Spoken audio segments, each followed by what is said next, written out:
মা ফাতেমার নয়নে মনি হযরত আলীর জান, মা ফাতেমার নয়নে মনি হযরত আলীর জান। ইমামে হোসেন শহীদ হলো কারবালার ময়দান, ইমামে হোসেন শহীদ হলো কারবালার ময়দান। দয়ালি নবীর জবানে কারবালার বয়ানে, দয়ালি নবীর জবানে কারবালার বয়ানে, আওলাদে রাসূল শহীদ হবে হাদিসে প্রমাণ। ইমামে হোসেন শহীদ হলো কারবালার ময়দান, ইমামে হোসেন শহীদ হলো কারবালার ময়দান।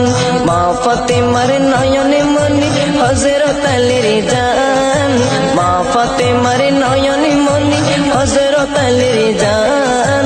ইমামে হোসেন শহীদ হলো কারবালার